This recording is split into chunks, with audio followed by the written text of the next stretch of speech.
Good evening, everyone, and welcome to EduTalk. EduTalk is a weekly virtual talk show created out of the need for a global learning community. And it's focused on topics that are in education that directly impact all of us as people working in education across the globe. EduTalk features teachers, principals, administrators, business leaders, and dignitaries who share their expertise on critical topics facing education today with a common goal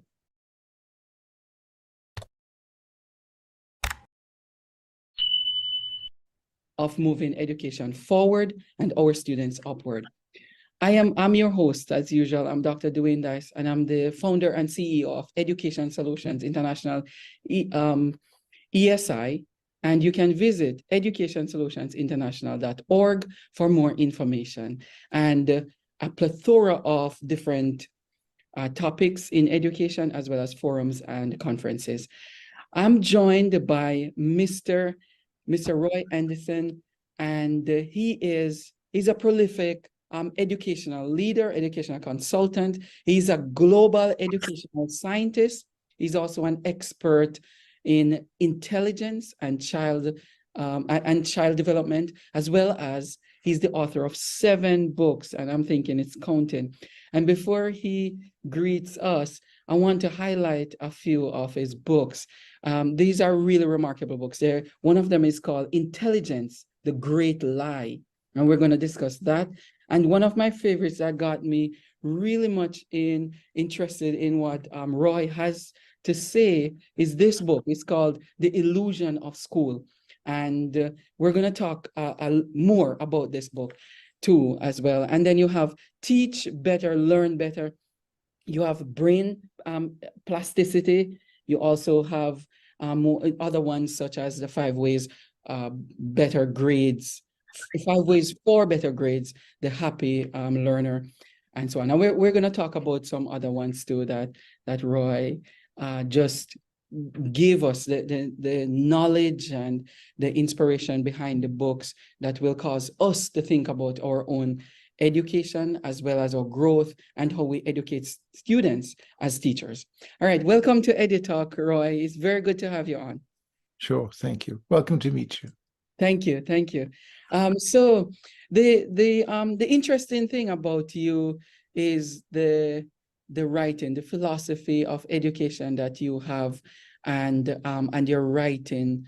So give us a little bit about the inspiration behind the writing.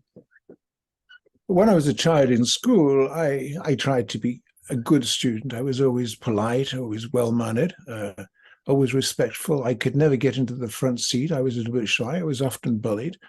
And I thought if I could be happy, the teacher would like me and give me a good mark. It never worked. And I was always below average.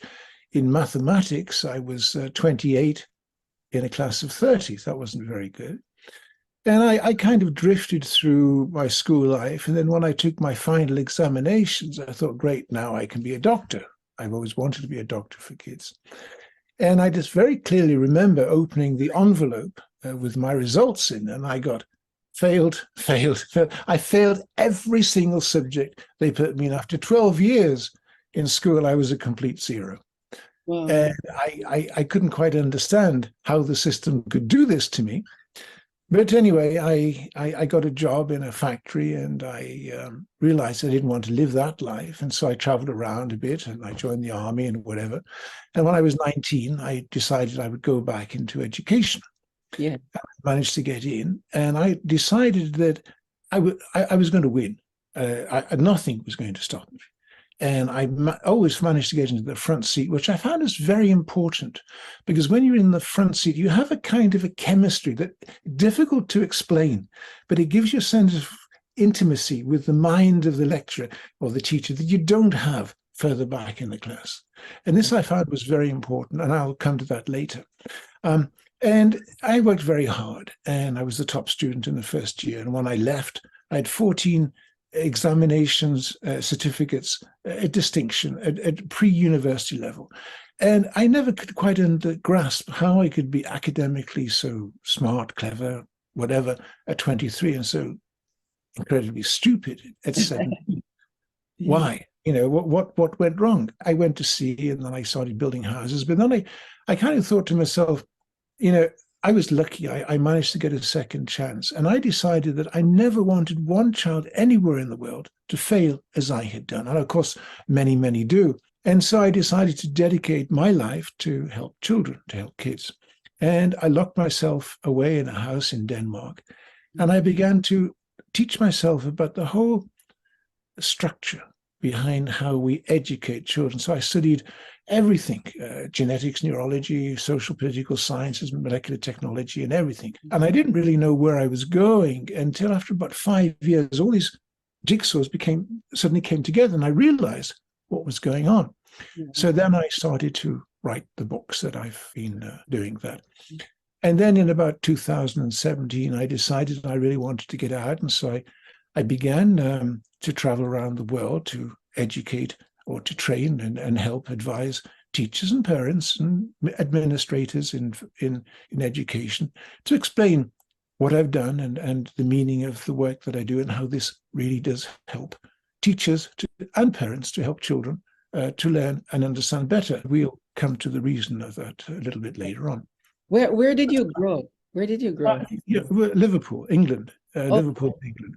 Oh, good. It's good that you share that because many of us around the world love Liverpool football. Very good.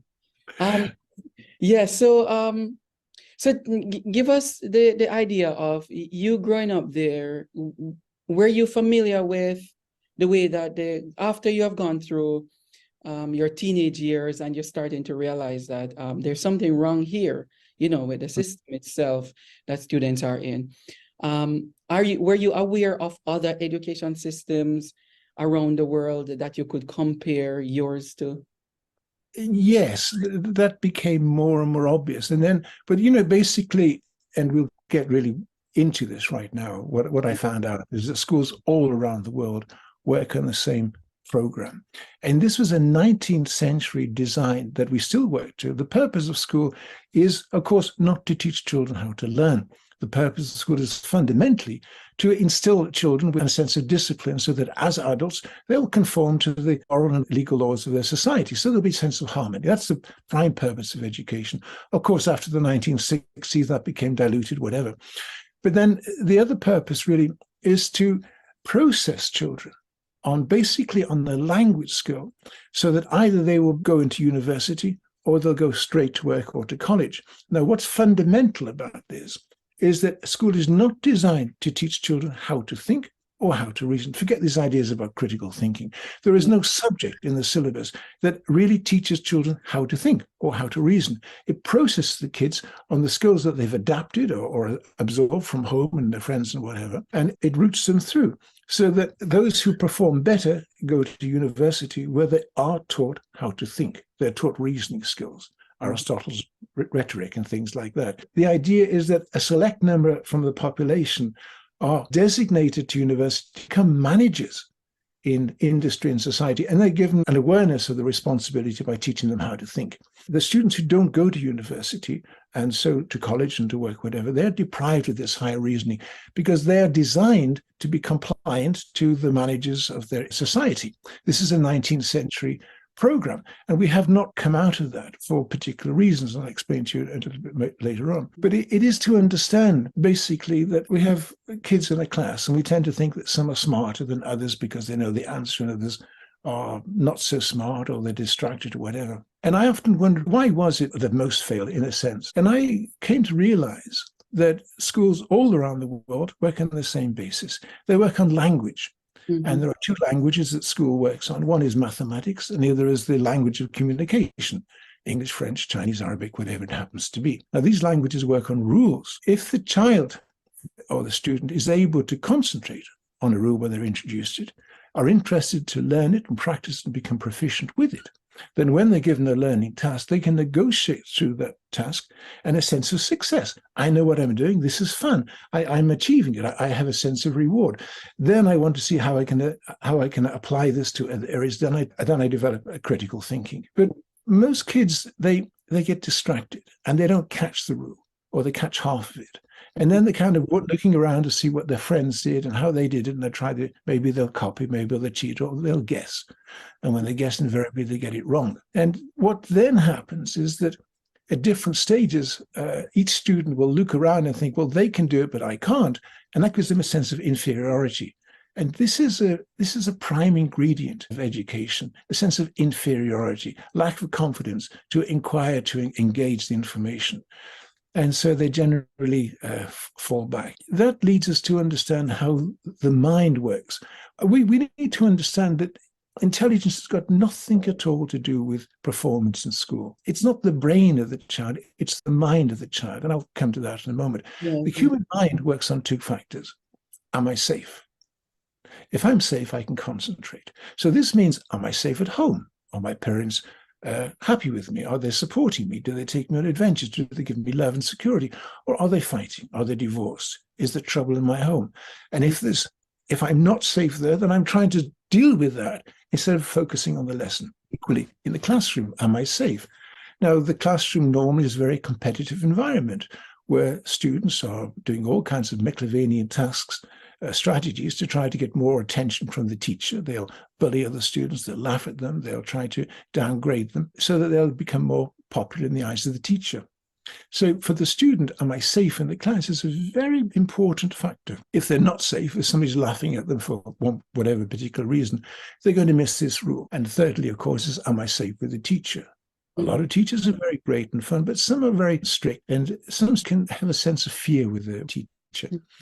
Of course, teachers can be, stressed, whatever. If the first factor, I am safe, is in the mind of the student, then they can concentrate. But then the second factor of the mind is, what is the most interesting thing for me at this moment? Now, that relies upon the teacher being able to explain their information in a fun and stimulating way relative to the development of every single student in that class. And if they can do that, then the mind of all the students are locked in.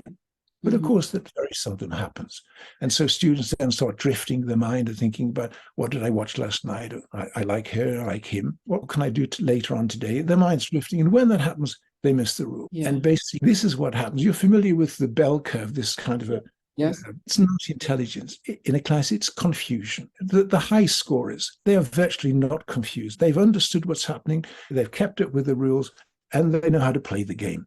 But for the rest, they're just partially or almost all confused, and they kind of wait for help.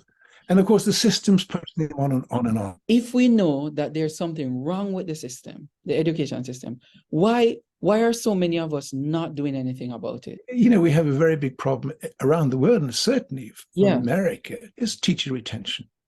Teachers they've had enough. They want to get out of it, because they've been banging their head against the wall, trying to change the system. The system doesn't want to change because society doesn't want the system to change. Society wants school to produce a variation of ability that will match with the job requirements after school. The teachers wish that every student understands, the parents wish that every student understands, but the system doesn't want that to happen.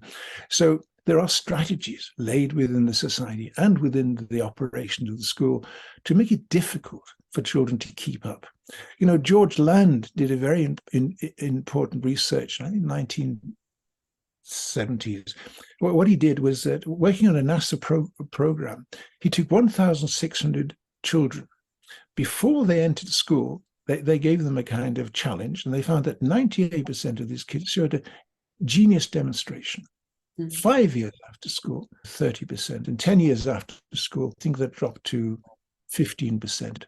And when all those children left school, only 2% still had a sense of genius quality. In other words, they had stopped learning how to think. Now, the reason for that, because they didn't keep up with the rules, they lost the confidence to know how to handle and how to think. And so they were moving along. So it's all basically about helping the student to keep up with the rules. If they know the rules, if they practice it, then the mind develops a good memory networks so they can remember the facts associated with the learning. And we talk about that in the various books. I feel like we need to talk about the illusion of school. The Illusion of School, everyone, is the book that Roy wrote a couple of years ago. And it's it's really remarkable, the content of it. It talks about school, what it should do for students, but it also talk about the idea that ideas that he just mentioned earlier, how schools are allowing students to think, and the rules of the game, the rules in itself as it relates to expectations for students. And then looking at how school govern the ability of students, if they maintain the ability, if they support the ability of students, or they take away the ability of students as they get older. Go ahead, Roy. Okay, can you see the book on the screen? Yes, totally. It's very clear. Okay, thank you. This is the first book I read. It's called The Illusion of Education. And in this book, I explain how education began from the 19th century and how it developed through various strategies and how people tried to change it and how improve it, like Dewey and Watson and people and so on and so forth. And then, of course, Piaget and what we come to today. But in this book, I talk a lot also about the possible predictions of nanotechnology and how that can alter the world that we live in. And because of that, I decided to rewrite this book. So then I then wrote The Illusion of School. Now, The Illusion of School does nothing about artificial intelligence, nanotechnology, and how the civilization can change. This is just about how the school system works, why we think that we send our children to school to learn, and how the system puts so much pressure on the children to try to find out who's the strongest, who can keep up, who will be the manager and who will be the worker. And this is what The Illusion of School does.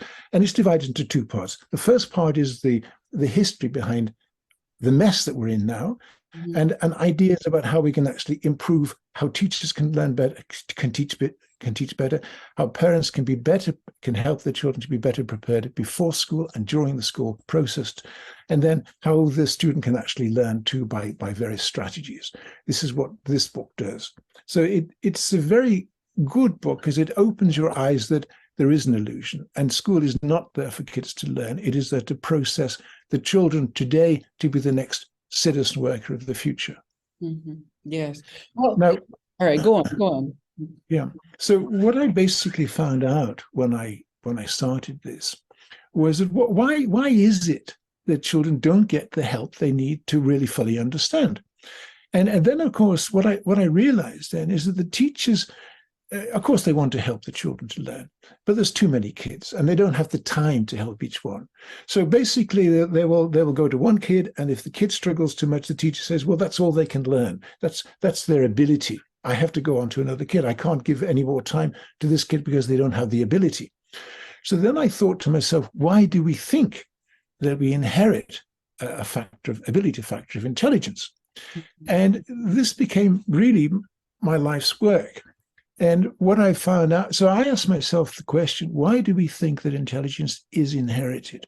And I went back 250 years and I found lies, fraud, deceit, disinformation by senior psychologists to convince civilization that we inherit a factor of intelligence, and that factor of intelligence can be used to manipulate citizens according to their social background, ethnic, skin color, so that they can be classified and then routed through education. What I actually found out was that, well, this, of course, is a big story, but it began in Europe in 1848. There was a massive revolutions. The whole society was going to collapse because socialism was coming up.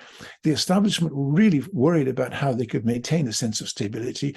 They didn't know how to do that. And a man called Francis Galton came up with the idea that if you have the same nose as your father, you have the same brains as your father. If your father was a carpenter, then you have the brains to be a carpenter. If your father was a lawyer, then you have the brains to be a lawyer. That was the basis of what became the idea of inherited intelligence.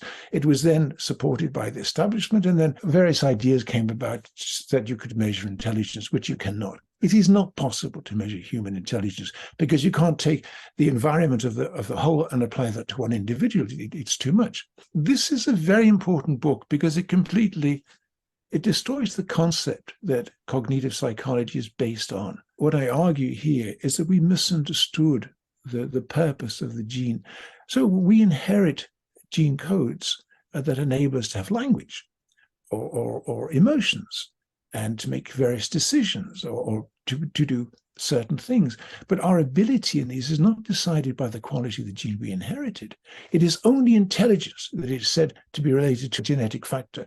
And that, as I explained, is because it was a conspiracy that was created in the 19th century that we still hold on to today. Mm. It is a very important book because it really helps us to understand that every single human being can learn whatever they want to do if they have the right circumstances and are able to create those circumstances for themselves. This is a very important book. Let me ask, so how would you define because you know about Howard Gardner and the intelligences or smarts. How would you define intelligence then? So you're creating that you're creating a revolutionary type of thinking here.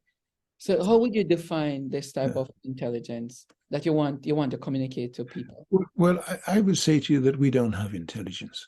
I don't have intelligence, and you don't have intelligence. Intelligence was a term that was developed to try to explain the differences between any two people. Let me clarify this a little bit. The word intelligence means that we inherit a family value that has some limitation, but that can be developed within a certain parameter. I don't believe this. I believe that we inherit the ability to develop skills to interact with the environment according to the emotional value and the strategic value of those experiences as we encounter them. So the word intelligence is simply designed to compare two individuals for political purposes. The idea of IQ is just the name of a test. The IQ doesn't explain where intelligence comes from or how it develops. All that Gardner did, he took the traditional line developed by Galton and Pearson and Spearman in the 19th and 20th century and said, well, okay, let's divide it into different aspects. But you can divide it into 7 or 700 or 7 million. But it is not the intelligence of the individual we're talking about. It is the ability of the mind to control the arrangement of axons in the brain, which I'll talk about in the next book. Yeah, all right, go on. It's very, very interesting. There's a lot here. So then I explained, well, if we don't inherit intelligence, how do we get intelligence? Mm-hmm. And so then I wrote this book, which I call Brain Plasticity: what it is, how it works, and how we get it. An introduction to the brain environment complex. Now, what I explain here is how the intelligence or how the mind develops through stimuli. Even in the womb, the fetus is receiving stimuli.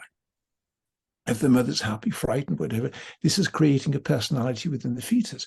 After birth, the individual, the human being, is then encoded by the environment that they grow up through to relate to it. They learn a language, they learn an emotional stability, and by the combination of the language and their emotion, they relate to information. When they make recognition of something, it is how the mind drives the axons of the neurons to connect, to make a network.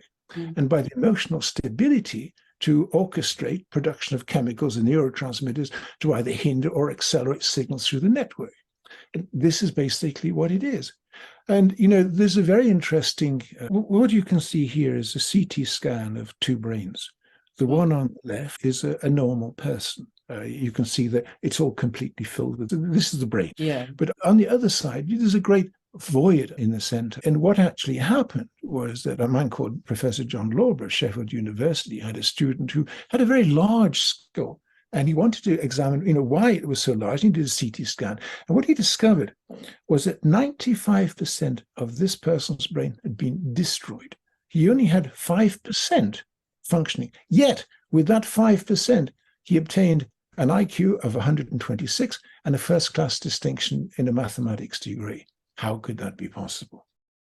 What actually happened here is that there is a fluid that protects the brain from the skull, called cerebrospinal fluid. It has the same density as water, so we have water in the brain, and this moves around the brain to protect the brain. Sometimes the ventricle gets blocked, and the fluid builds up, and when it builds up, then it squashes the brain, as you see here, to the outside.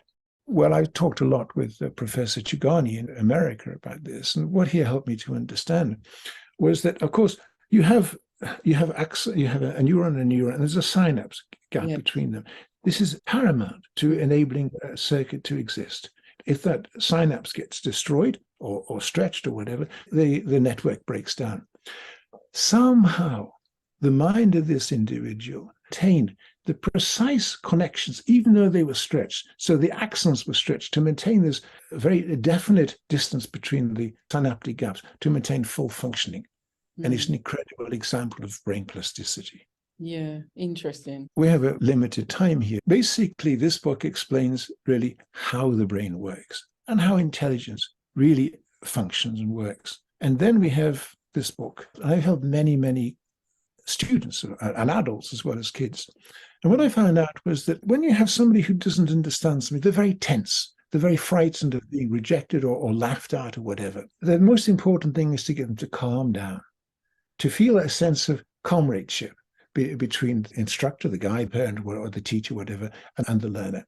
And once you have that confidence, then you have to find out what rule they didn't understand, explain that to them, and help them to build it up. When you do that, you can take any student of low performance and help them to be a very, very good performer in the class. It takes what I call a sensitivity and awareness. And that is the purpose of this book, Teach Better, Learn Better. This was primarily written for educationists, and it has a lot of tips, a lot of guidance about how to recognize the need for sensitivity in the student individually and in the class, so that you can create a bond of trust, belief, and help them to have the confidence to interact and to question, and then to help them to find out how to build up what they didn't understand before. The most important thing to understand is that if you have a student, any student who's not gaining top marks, it's simply because they didn't keep up with the rules that led to that point in time. If you can get them to believe in themselves, to have the confidence, which is not difficult, and then to help them say, oh, you didn't understand this, then you can go to the... I actually had an example here. It's very interesting. It seemed like this is very holistic, where you talk about the socio-emotional, the brain, which is cognitive, and then the caring environment for the child in the school. So it's not just right. Let me give you a very simple example, because I talk a lot about rules. What do rules mean? We have this simple equation here. Yes. 6 divided by 2, 2 plus 1. Now let's take a student who gets it right, because they know that we have this word BODMAS. BODMAS means you do the brackets and then you do the multiplication on left to right. So they go, okay, so first of all, the brackets, so 2 plus 1 is 3. And then they go, 6 divided by 2 is 3. So 3 times 3 is 9. Okay, that's right. Yeah. Then you get the other student who hears, first of all, you do the brackets. He got that. But then he doesn't hear the next step. He's distracted. This is exactly what happens. So he uses logic. He guesses. 2 plus 1 is 3. So I'll guess 3 times 2 is 6. So 6 divided by 6 is 1, and it's wrong, and he doesn't know why it's wrong. That is very true. And simple example. And of course, if you don't understand mathematics, then you don't understand physics and science and chemistry. They can use formula and also language. If you miss the lessons how to spell words, if you don't understand the adjectives and adverbs, if you don't understand grammar, then you can't explain yourself right. And so when you write a report, an assessment, a geography or a history, and you spell things wrong, like you spell, instead of saying were, you write were. Instead of spelling W-E-R-E, you write W-H-E-R-E, and you get a bad mark. You don't know why. It's rules. Everything is rules. That's true. Which brings us back to the importance of the parent. Because as Risley and Hart found out, parents who had a university education before, they know how to prepare their child for the school system. So those kids who come from parents of academic parents, from day one, they're attentive, they are calm, relaxed, they have a mental stamina. But you compare them with kids who were less so well raised. Those kids are running around, they're laughing, they're playing games, they're not concentrating. And that very seldom changes. So that from day one, year 2, year 3, you have this progression of performance, where because they paid attention, they learned the rule, they learned how to spell, what a very important thing I really want to talk about, cortisol. This is very, very. If you sense a fear, somebody's laughing at you, maybe you've got a wrong nose, or maybe you've got a poor coat or something like that, and people ridiculing you or bullying, which happens, of course, a lot. You get nervous. When you get nervous, you release a chemical called cortisol. Now, the purpose of cortisol is to save your life. So that if you're in the jungle, you recognize the danger, cortisol floods into the frontal cortex and it blocks the synaptic gap. So you can't think about tiger, and then you run and saves your life. Yeah. But this happens so much within the class that children get this sense of inferiority, the sense of somebody's laughing at them or the teacher shouting at them. I hear so many stories about teachers shouting at children saying, "You're too stupid to be in my class." Yeah. The teacher doesn't realize that once that the child is embarrassed, then the cortisol floods the brain, they can't think. And this is something I write a lot about, actually, helping parents and teachers to be aware of the importance of keeping cortisol down, which they do by keeping the system happy. I'm going to ask you to become a part of some of the activities that we're doing, because they really need to understand this, especially with my work in the Caribbean region, as well as in America here. Okay. The teachers in general really need to understand the idea of cortisol and what their relationship with students need to be, regardless of the reaction of the students. Or they might say that students are unruly or disruptive, or come with, this idea of disrespect and disruptive behavior coming from the home. But is the reaction of the teacher and the relationship that you build with students will counter that negative development of students, which change it into the positive. So your idea of education really needs to be spread right across the globe. We need it more now than ever. Thank you so much. Yeah. Can you see the screen now? There's a new book. Yes. Yeah, okay. We can. So this is 5 Ways for Better Grades. It's a very simple idea, a very simple book, short book, but a lot of people like it. How students can get better grades. I don't want to go into that now. We don't have time. Right. We This book, Teacher, Parent, Child, this is a collection of stories where I help teachers, parents, and where I help children who have problems of one kind or another. It's a fun book, and there's a lot of advice and guidance in this. Mm-hmm. Now, and then, of course, my next book is, are we educating our children for a working world that will not want them? Mm-hmm. We still live in the idea that kids will get a job. But if you take notice of the experts in artificial intelligence, like Elon Musk and other people like that, mm-hmm. it was predicted that 50% of jobs will be lost to AI in 2050. Yeah. It's now being predicted that 80-90% of jobs will be taken over by AI. This is a very good book because this talks about the problems that teachers make. By being human, by the things they don't understand, the small things which they miss when they're explaining information. It talks a little bit about the probable dangers of global warming and how that can affect our civilization. But then this book opens a new curriculum. It suggests new subjects and more important subjects that enable the child to relate to the world in which they live. And it opens up more history, more meaningful about it. This basically offers a new school system. Once I listened to Musk and other people about the reality of artificial intelligence, it is taking off exponentially. You only got to go to YouTube, Elon Musk and other people like that, and you realize that this is a very, very, very serious machine that can replace human beings. And it is not a joke. It's very, very serious. Mm-hmm. And in this very short book, I try to discuss the problems we are going to have with a machine that's more intelligent, can react faster than us, is stronger than us, and can, in a sense, become a monster. And mm-hmm.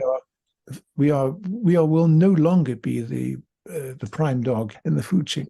But what it comes down to is that the purpose of school is to prepare children for jobs. So we have subjects, science, physics, mathematics, geography, history, whatever, to prepare them for a working world. But if, as it is predicted, that AI will take over so many jobs, then we're going to have a huge number of people who will have no jobs. This is going to be a tremendous problem for the managers of society to maintain harmony, because people don't have a... Will we evolve though with AI coming into play and taking over a lot of the jobs, and they become automated jobs? Will we evolve as humans to adapt to the AI type of digital and technological age? Well, you know, if you think about the human brain developing through activity, which is what you call intelligence. Well, if we don't do active things because we're not pressurized by the sense of work, then we'll decay in our thinking. So over generations, the frontal cortex will diminish. We'll become less thinking. However, of course, the scientists are now saying, we can implant into the human brain various programs to enable the human being to become half cyborg, more intelligent, which is a very frightening thing that I talk about here. Being connected to a computer means that you can lose the sense of your own identity. But basically, the bottom line of this is that we need to understand that, first of all, this is a reality, that AI will take over a lot of jobs. Therefore, the purpose of school must change. The purpose of school will not be to prepare children for jobs. It'll be to prepare them to have a sense of high empathy, higher behavioral responsibility, to work to help each other rather than to be competitive, seeking greater rewards. So this book discusses really the change that's got to be brought into education and into the school.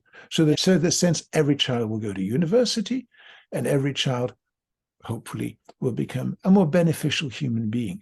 Yeah, this is what AI can do to us. I'm going to invite you on. I'm going to invite you on to talk about this some more with the AI. Those two books. I'm definitely inviting you to talk. I've got to tell you about this book. It was a great book to write. It's a fictitious book. It's about a young lady who's kidnapped from Cornwall in England and ends up taking part in the American War of Independence. Is it based on a true story? No, it's a fictitious story, but it was great. It was great but of course I brought real people in, like Benjamin Franklin and George Washington. But it was great to create a character, and then to create the world of that character. It was a lot of fun, and it's a very nice romantic adventure book.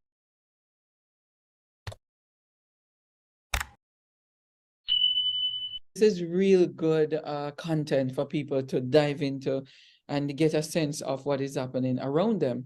It's very important that they get to understand not just what they're being taught, but to get some ideas of outside the box, because this is happening in real world. And what you're discussing is what we literally trying to help people to understand, that there is school, there is education, and then there is education on the other side of things.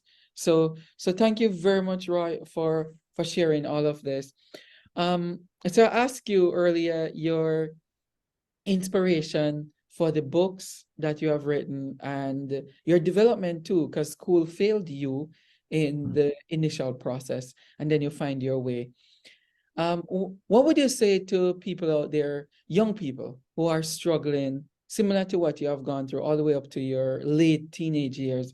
What would you say to them who are struggling in school right now, trying to make it and saying, oh, this is all dumb, school is dumb, I don't really care about this isn't getting nowhere, I don't fit in here? What would you say to them? Well, the biggest problem that young people have today, of course, is game playing. They get trapped into this, they get absorbed into this false world of game playing, which drains their energy, and it's more stimulating than the schoolwork they've got to do.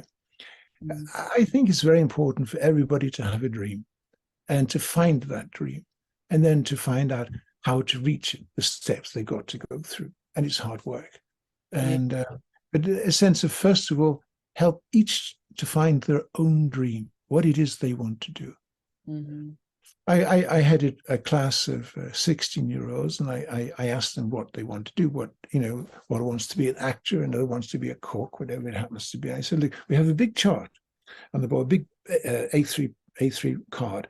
Here's your photograph here, and here's the ultimate job, and the steps you've got to go, the path you've got to go, and the grades you need to do it. It gives them something to focus on. Yeah, yeah. No, I saw a clip on LinkedIn, and this is such a really good slogan. It says, the problem is not people being uneducated.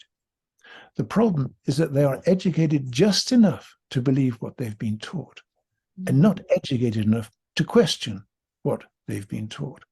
And this is something that we really need to talk about. Because, as I said to you, we are still creating a 19th century citizen through the ways that we school children. Yeah, that's We need really to change them, because their world is going to be so different than ours, as we've just indicated with AI. right, right. All right, so that's very inspirational and also troubling to think about as we close. Thank you very much, Roy, for coming on. I really appreciate it. And of course, we're gonna touch base very, very soon. Thank you, viewers. Yes, viewers, thank you so much for being on EduTalk. This has been a real productive show, and I hope that you gathered something from this. And we will see you next week with another edition. Take care, everybody, and enjoy the rest of your week. Take care. Thank you. Bye. Bye-bye.